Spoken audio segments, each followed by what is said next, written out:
Hello students, आज हम 5th standard का एक नया लेसन स्टार्ट कर रहे हैं जो कि है soil erosion and soil conservation. तो आपको पेज नंबर ओपन करना है 42, साथ में पेंसिल लेके बैठो और नोटबुक और पेन भी लेके बैठो ताकि जो इम्पोर्टेंट पॉइंट्स होंगे तो वो आपको नोट डाउन करना है। तो चलो स्टार्ट करें। ओके, तो आज हम पढ़ने वाले हैं सॉइल इरोशन के बारे में, मतलब सॉइल के बारे में। तो आप सभी ने सॉइल देखी है, हम जहाँ जहाँ खड़े हैं या फिर जहाँ जहाँ ग्राउंड है वहाँ पर सॉइल प्रेजेंट है। फिर वो अलग अलग टाइप्स के सॉइल हो सकते हैं। तो चलो, सॉइल कैसे है? Soil is a layer of small particles of broken rock, organic matter. It means dead remains of plants and animals and minerals along with a some amount of water and air. Soil में क्या क्या है? Rocks के pieces है, उसके बाद organic matter है। Organic matter में कौन कौन आता है? जैसे कि डेड एनिमल्स, डेड प्लांट्स, ऐसे मैटर्स आते हैं, ऐसे चीज़ें आती है। और कुछ मिनरल्स भी प्रेजेंट है। तो मिनरल में कौन कौन प्रेजेंट है? वाटर भी है और एयर भी है। मतलब ये सारी चीज़ें किस में प्रेजेंट है? सॉइल में प्रेजेंट है। Okay, so soil is found in the uppermost layer of the earth. कौन सी लेयर है? सबसे ऊपर वाली लेयर कौन सी है? सॉइल की लेयर है। तो चलो अंडरलाइन करो पेंसिल लेके। Soil is found in the uppermost layer of the earth. It is one of the most valuable natural resource. जैसे सनलाइट, कोल, पेट्रोलियम, ये जैसे नेचुरल रिसोर्सेस हैं, वैसे ही ये soil it's a natural resource. इसे कंजर्व करने की भी जिम्मेदारी हमारी है ना? तो वो आगे हम पढ़ने वाले हैं। Soil is a layer of small particles of broken rocks, organic matter. कौन से ऑर्गेनिक मैटर है? जैसे कि dead plants and dead animals and minerals along with water and air. तो देखो, सॉइल की जो डेफिनेशन है वो भी आपको अंडरलाइन करनी है। Soil is a layer of small particles of broken rocks, organic matter and mineral along with some amount of water and air. Okay, soil also support the growth of plants by holding their roots firmly. क्या करता है? जो भी हम plants लगाते हैं, plants में सबसे ज़्यादा इम्पोर्टेंट कौन है? सॉइल. क्योंकि अगर सॉइल है तो प्लांट्स रहेगा, है ना? और आपको पता है सभी लिविंग और नॉन लिविंग थिंग्स के लिए प्लांट्स ये ज़रूरी है। तो सॉइल, जो भी हमारे प्लांट्स है, प्लांट्स को पकड़ के रखने का काम कौन करती है? सॉइल करती है। ओके, चलो हम आगे भी पढ़ेंगे। Plants take water and mineral from the soil through their roots. Plants को जो मिनरल्स चाहिए, जो न्यूट्रिएंट्स है, जैसे हमारे बॉडी के लिए कुछ न्यूट्रिएंट्स चाहिए, हमने फर्स्ट लेसन से पढ़ते आ रहे है ना। हमारे बॉडी के लिए कितने न्यूट्रिएंट्स चाहिए? 7. कार्बोहाइड्रेट है, फैट है, प्रोटीन है, विटामिन है, मिनरल्स, रफेज, वाटर, ये सारे हमने डिटेल्स में पढ़े हैं। वैसे प्लांट्स के लिए भी कुछ न्यूट्रिएंट्स चाहिए, तो प्लांट्स किससे न्यूट्रिएंट्स लेंगे? सॉइल से न्यूट्रिएंट्स लेंगे, है ना। Plants take water and minerals, तो कहाँ से लेते हैं? सॉइल से लेते हैं। From the soil through their roots, roots के थ्रू वो अपना वाटर और जो भी न्यूट्रिएंट्स है वो कैप्चर करते हैं। This plants produce food and help to maintain oxygen level in the air. फिर ये प्लांट्स क्या करते हैं? फूड प्रोड्यूस करते हैं और एयर में जो भी ऑक्सीजन लेवल है उसे मेंटेन करने के लिए मदद करती है। Okay, small animals like insect, rabbits, earthworm are also present. हाँ, some animals, small animals like insect, rabbits, earthworm live in the soil. आपको पता है ना, जैसे हमारे ग्राउंड के ऊपर कुछ एनिमल्स, इंसेक्ट प्रेजेंट है, वैसे सॉइल में भी कुछ इंसेक्ट्स और कुछ अर्थवर्म्स प्रेजेंट है, जो कि कौन से है? इंसेक्ट्स है, रैबिट्स है, अर्थवर्म्स है। ये सारी चीज़ें आपने देखी होंगी क्योंकि आप सभी के ऑलमोस्ट घर में खेती है। We also depend upon soil for our basic needs like food, cloth, medicine, water and shelter, है ना। हमें प्लांट्स किसके लिए ज़रूरी है? Soil for basic need like food, cloth, medicine, water and shelter. मतलब हमें हर चीज़ के लिए प्लांट्स ज़रूरी है और प्लांट्स को कंजर्व करने के लिए, प्लांट्स को जीवित रखने के लिए सॉइल ज़रूरी है। क्योंकि सॉइल अगर होगा तो प्लांट्स को पकड़ के रखेगा, है कि नहीं? तो चलो फिर इस सॉइल का फॉर्मेशन कैसे होता है वो हम अभी देखेंगे। तो देखते हैं फॉर्मेशन ऑफ सॉइल, है ना, कैसे होता है। Soil is form when rocks break down. सबसे पहले क्या होते हैं? रॉक ब्रेक डाउन होते हैं। लेकिन रॉक ब्रेक डाउन कैसे होते हैं? Into tiny pieces due to repeated drying, heating and cooling by the sun, rain and wind. मतलब अगर जोर जोर से बारिश आई, कभी कभी क्या होता है बहुत जोर जोर से बारिश आती है, तो उस बारिश की वजह से क्या होता है, रॉक्स ब्रेक डाउन होते हैं। ब्रेक डाउन होने के बाद क्या होगा, चलो, soil is form when rocks break down into tiny pieces. Rock का फॉर्मेशन छोटे छोटे पीसेस में हो जाएगा। ये क्यों होगा, due to repeated drying, heating and cooling by the sun, rain and wind. Rain, wind, तो सन की वजह से कभी कभी बहुत, अगर धूप काले में देखो पत्थर अपने आप फूटने लगते हैं, उससे भी सॉइल फॉर्म होता है। कभी कभी बहुत ज़ोर से अगर बारिश आई तब भी वो बारिश का पानी रॉक में जाता है। रॉक में जाने के बाद छोटे छोटे पीसेस ब्रेक डाउन होते हैं और उसके बाद सॉइल का फॉर्मेशन होता है ना। सो दिस, इस प्रोसीजर को क्या कहते हैं, this is called weathering. This is called weathering. तो चलो पेंसिल लो और अंडरलाइन करो। चलो, कहाँ से करोगे, फॉर्मेशन ऑफ सॉइल, मतलब वेदरिंग की भी यहाँ पर डेफिनेशन आ गई। तो कैसे करोगे, soil is form when rocks break down into tiny pieces due to repeated drying, heating and cooling. Drying किससे होता है, सन से, हीटिंग सन से, कूलिंग रेन से, है ना। Heat cooling by the sun, rain and wind, this procedure, this whole procedure is called weathering. Okay, when it rains water gets into, चलो अभी यहाँ से हमारी प्रोसीजर शुरू हो रही है कि सॉइल कैसे फॉर्म होता है। When it rains water gets into the crack in rocks. बहुत जोर से बारिश होने के बाद क्या होता है, रॉक्स में क्रैक आ जाते हैं एंड रिमेन्स देयर, और वहाँ पर पानी रह जाता है। In cold whether it freezes, expand. फिर जब ठंडियों का मौसम आता है तो क्या हो जाता है, कभी कभी वो वहाँ पर ही बैठ जाता है, जम जाता है। उसके बाद इट एक्सर्ट प्रेशर। अगर कोई चीज़ में पानी बहुत देर तक है तो क्या हो जाएगा, है ना, प्रेशर आ जाएगा। It freezes, expand, exert pressure and breaks the rock. फिर उसमें क्या हो जाएगा, रॉक ब्रेक हो जाएंगे कुछ दिनों के बाद। Then this repeated weathering over 1000 of years. मतलब यही प्रोसीजर अगर सालों साल ऐसे ही चलती रही तो क्या होता है, रॉक्स को ब्रेक करने की प्रोसीजर अगर सालों साल चलती रही, वो किसमें कन्वर्ट हो जाएंगे, छोटे छोटे पीसेस में कन्वर्ट हो जाएंगे। फिर वो छोटे पीसेस जो है उसे क्या कहते हैं, सॉइल। मतलब ऐसे होता है सॉइल का formation. This results in the formation of soil. Soil formation is a slow, long and continuous process. ये कैसी प्रोसेस है, बहुत ही स्लो, मतलब 1 महीने की, 2 दिन की, ऐसे प्रोसीजर है क्या, ऐसी प्रोसीजर नहीं है, है ना। इसे बनने के लिए सालों साल लगते हैं। जैसे कि हमने कोल और पेट्रोलियम का आपका फॉर्मेशन पता है ना, उसे बनने के लिए मिलियंस ईयर लगते हैं। हमने जस्ट लास्ट पीरियड में लेक्चर में ही पढ़ा है। तो इसमें भी मतलब सॉइल ये नेचुरल रिसोर्स है, तो इसे बनने के लिए भी सालों साल लगते हैं। ओके, तो ये हुई पूरी प्रोसीजर फॉर्मेशन ऑफ सॉइल। तो चलो अभी पढ़ते हैं कंपोजिशन ऑफ सॉइल। मतलब जैसे हमारे बॉडी के अंदर कुछ न्यूट्रिएंट्स है, तो आपको पता है ना न्यूट्रिएंट्स कौन से हैं, कार्बोहाइड्रेट है, फिर प्रोटीन है, विटामिन, मिनरल्स, ऐसे न्यूट्रिएंट्स प्रेजेंट है। तो सॉइल के अंदर भी कुछ चीज़ें प्रेजेंट है, तो वो कौन सी चीज़ें हैं, soil is made up of gravel, sand, clay पता है आपका फेवरेट है, हमने लास्ट ईयर प्रोजेक्ट भी किया था जब आप 4th स्टैंडर्ड में थे। क्ले का प्रोजेक्ट हमेशा आपको मिलता ही है ना।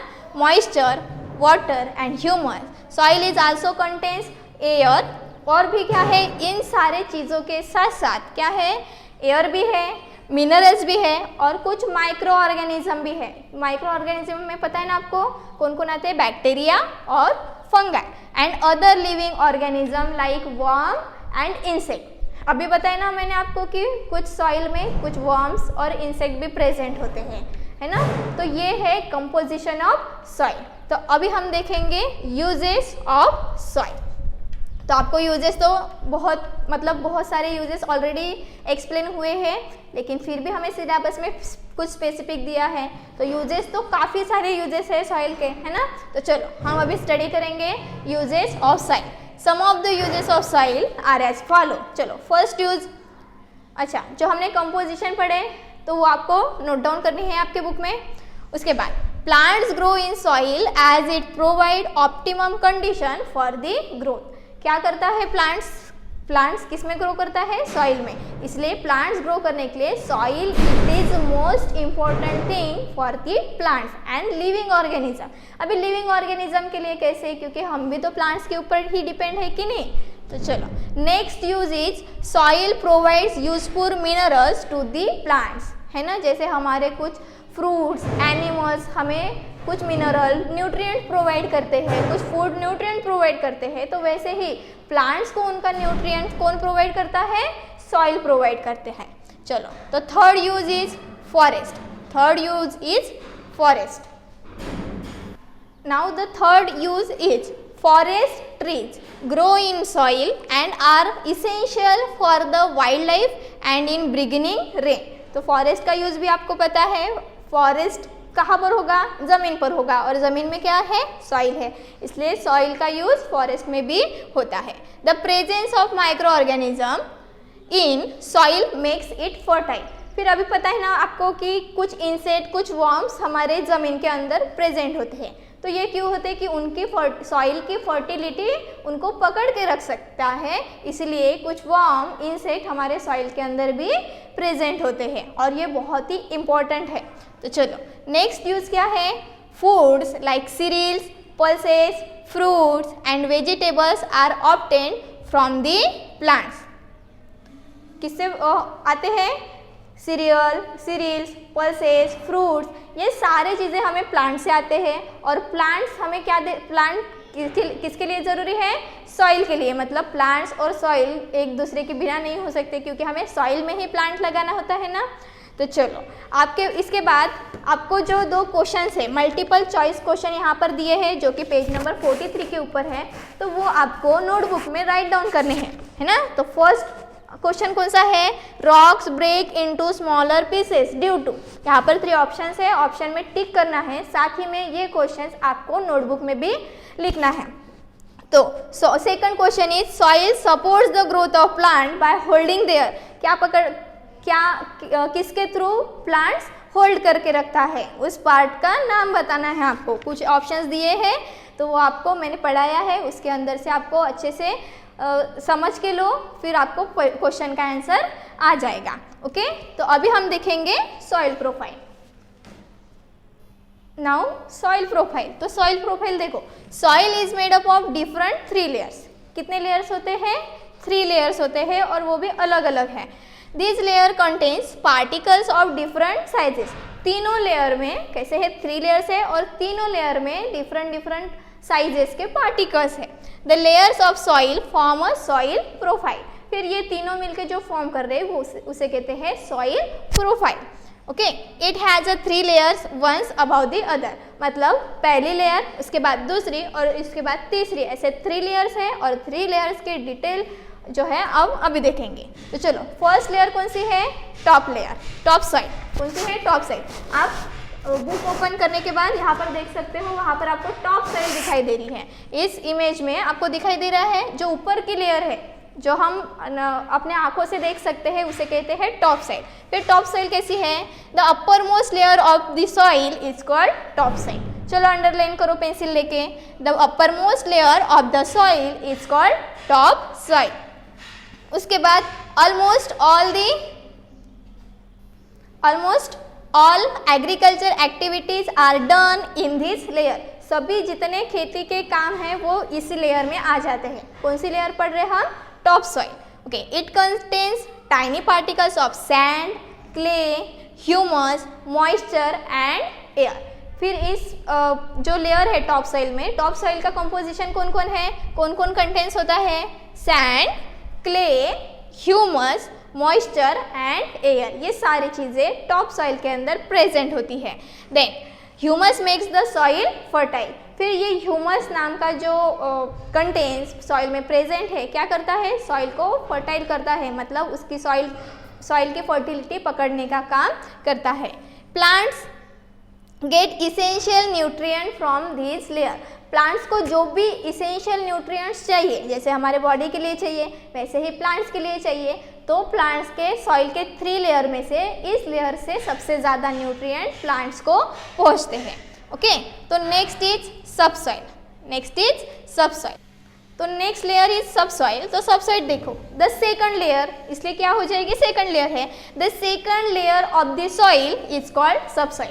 चलो अंडरलाइन करो पेंसिल लेके, the second layer of the soil is called सब सॉइल। आपके टेक्स्ट बुक में इमेज दी है कुछ इस तरह की, तो ये देखो, ये फर्स्ट लेयर हो गई जो कि टॉप सॉइल की थी, ये सेकंड लेयर है जो कि है सब सॉइल की है। फिर सब सॉइल में क्या है, it has a very little humus but contains water. यहाँ पर भी ह्यूमस है, और ह्यूमस का काम क्या है कि सॉइल की फर्टिलिटी पकड़ने का काम ह्यूमस ये करता है ना। कम क्वांटिटी में ह्यूमस है, ह्यूमस भी प्रेजेंट है लेकिन कम क्वांटिटी में है, साथ ही में वाटर भी मिलता है। Roots of trees generally reach there these layer. जो भी प्लांट्स के रूट्स होते हैं, रूट्स पता है ना आपको, बहुत लंबे लंबे होते हैं, तो जनरली टॉप सॉइल के बाद जो सब सॉइल है, सब सॉइल तक कोई कोई प्लांट्स के रूट्स जा सकते हैं। तो आपने अगर कुछ ऑब्जर्व किया तो देखो, हम अगर सिंपल सा होल भी ज़मीन के ऊपर करते हैं तो पहले तो सॉइल लगती है और उसके बाद वाटर लगना शुरू हो जाता है। तो जहाँ से वाटर लगता है वहाँ से सेकंड लेयर स्टार्ट होती है जो कि है सब सॉइल। ओके, तो इसके बाद हम देखेंगे थर्ड लेयर। तो थर्ड लेयर कौन सी है, बेड रॉक। तो देखो, बेड रॉक में ही रॉक ये वर्ड आ रहा है ना, BEDROCK, और रॉक मीन्स क्या होता है, पत्थर होते हैं। तो जब हम ग्राउंड के ऊपर ज़मीन खोद रहे हैं तो ज़मीन के ऊपर सॉइल अगर चली गई तो सॉइल के बाद कौन सी लेयर आती है, टॉप सॉइल चलने के बाद वाटर लगता है, हमेशा ध्यान में रखो। फिर वाटर जो लेवल लगती है उसे कहते हैं हम सब सॉइल, और उसके बाद भी, वाटर के बाद भी अगर हम खोदना शुरू रखें तो हमें कुछ पत्थर दिखाई देते हैं और उस पत्थर को कहते हैं बेड रॉक लेयर। जमीन की थर्ड लेयर जो कि है bed rock layer. The third layer of the soil has a large pieces of rock and it is called as bed rock. क्या होते हैं, पत्थर होते हैं, और उस पत्थर को हम क्या कहेंगे, bed rock layer. It's a third layer. It is quite deep inside the earth. अभी कहा ना, पहले सबसे पहले ज़मीन लगेगी, उसके बाद वाटर लगेगा और उसके बाद लगेगा पत्थर, मतलब बेड रॉक। ओके, तो ये 3 लेयर्स है जो कि मोस्ट इम्पॉर्टेंट है ना, तीनों लेयर। तो आप इस इमेज में देख रहे हो, फर्स्ट लेयर कौन सी थी हमारी, टॉप सॉइल, सेकंड लेयर जो है सब सॉइल, और थर्ड लेयर में देखो जहाँ पर वाटर खत्म होने के बाद जो थर्ड लेयर लगेगी उसे कहते हैं बेड रॉक, मतलब यहाँ पर कुछ पत्थर हमें नजर आ जाएंगे। तो ये हुए टॉप सॉइल, सब सॉइल और बेड रॉक। अभी हम पढ़ेंगे सॉइल इरोशन। तो सॉइल इरोशन मीन्स क्या होता है, sometimes the top soil is carried away by strong winds, wash away by heavily rains और फ्लोइंग रिवर वाटर। मतलब कभी कभी तूफान की वजह से, कभी कभी जोर के बारिश की वजह से हमारी जो टॉप लेयर है वो चली जाती है। तो इसी का मतलब है सॉइल इरोशन। मतलब अगर न्यूट्रिएंट चला गया, सॉइल के ऊपर की लेयर ही चलेगी तो क्या हो जाएगा, तो ऐसे टाइम पे वहाँ पे क्या होता है, soil erosion. The removal of fertile top soil from a region by wind, rain और river water is called the soil erosion. तो चलो डेफिनेशन अंडरलाइन करो। The removal of fertile top soil, सब कौन से, हमने 3 स्टेज सीखे ना, 3 लेयर है, टॉप सॉइल, सब सॉइल और बेड रॉक। ये 3 लेयर्स में से फर्स्ट लेयर अगर वहाँ से हट जाए तो वहाँ पर सॉइल इरोशन होता है। The removal of fertile top soil from a region by wind, rain और river water is called the soil erosion. तो अभी रिवर वाटर कैसे क्या होगा, है ना। तो चलो, the loss of fertile, the loss of fertile away by strong winds, तूफान की वजह से चली जाती है। Wash away by heavy rains, बहुत जोर से अगर बारिश आई तो फिर भी ऊपर की लेयर चली जाती है। और फ्लोरिंग रिवर वाटर, जैसे कि रिवर के साइड में कोई ज़मीन है ना, तो बहुत जोर से रिवर का पानी अगर बाहर आ गया तो वो टॉप सॉइल चली जाती है। The removal of fertile top soil from region by wind, rain और river water is called soil erosion. ये डेफिनेशन आपने अंडरलाइन की है। The loss of fertile top soil makes the land unfit for farming. अगर वो ऊपर की layer ही चली गई तो मतलब उसका पूरा न्यूट्रिएंट चला गया तो वो कैसे क्या अच्छी होगी, इसलिए वो अनफिट हो जाती है कोई भी प्लांट्स ग्रो करने के लिए, है ना। तो soil erosion occurs in those Soil erosion occurs in those areas where the topsoil is bare and not covered with plant. जहाँ पर बहुत ही कम प्लांट्स होते हैं वहाँ पर सॉइल इरोशन सबसे ज़्यादा होता है। Due to the soil erosion, फिर सॉइल इरोशन की वजह से क्या होगा, due to the soil erosion the land losses its fertility. अगर न्यूट्रिएंट चला गया, सपोज हमारे बॉडी के अंदर जो भी न्यूट्रिएंट्स है वो थोड़े से कम हो गए, है ना, तो क्या होता है, कुछ डिसीजेस होते हैं, हमने डिसीजेस भी पढ़े हैं। तो वैसे ही प्लांट्स का है, अगर प्लांट्स के अंदर का न्यूट्रिएंट चला गया तो उसकी फर्टिलिटी चली जाती है ना, it loses its fertility and becomes barren. क्या हो जाता है, barren. Soil erosion can also cause water pollution. Soil erosion से क्या होता है, वाटर पोल्यूशन भी होता है। And landslide, plants act as a soil binder. Plants कैसे एक्ट होते हैं, सॉइल ब्लिंडर। उसके बाद देखो, the roots of plants and trees growing in the soil bind the particles of top soil together. अगर प्लांट्स है तो सॉइल के अंदर जो भी पार्टिकल्स है वो पास पास रहेंगे, है कि नहीं। Due to this blending of soil particles wind and water are not able to carry away the topsoil easily। अगर प्लांट्स अच्छी तरीके से ऑलरेडी है तो सॉइल इरोशन कम हो सकता है, क्योंकि प्लांट्स आसपास में है। सॉइल अगर मतलब टॉप सॉइल अगर पास जा भी रही है तो वो कभी कभी वापस आ सकती है, और ज़्यादा दूर नहीं जाएगी अगर सॉइल हवा से मतलब तूफान से अगर जा रही है तो। ओके, तो hence the plants are very helpful in preventing a soil erosion. सबसे इम्पॉर्टेंट कौन है, प्लांट्स है, क्योंकि प्लांट्स भी अगर पास पास है तो सॉइल इरोशन बहुत ही कम होगा ना। They act as a soil blender. मतलब सॉइल ब्लेंडर मीन्स पता है ना आपको, कौन होता, ब्लेंडर्स का मतलब आप नोटबुक में अंडरलाइन करो। नोटबुक में आपका कीवर्ड्स जैसे है पीछे, तो कीवर्ड्स लिख के रखो, ब्लेंडर मीन्स क्या होता है। तो प्लांट्स कैसे एक्ट करेंगे, plants act as a soil blender. तो देखो, आज हमने लेसन स्टार्ट किया था सॉइल इरोशन, फिर उसका कंपोजिशन कैसे होता है, फिर उसकी प्रोसीजर कैसे होती है, फॉर्मेशन कैसे होता है, उसके यूजेस भी पढ़े। फिर सॉइल में कितने लेयर्स होते हैं, देयर आर 3 लेयर्स, ये भी हमने पढ़े। उसके बाद सॉइल प्रोफाइल हो गया, उसे हम सॉइल प्रोफाइल कहते हैं। और सॉइल इरोशन क्यों होता है और वो कैसे होता है, ये भी हमने देखे। ओके, तो इसके नेक्स्ट क्लास में हम देखेंगे कि causes of soil erosion. Okay, तो इसके नेक्स्ट क्लास में हम इसके आगे का पार्ट देखेंगे। Thank you so much.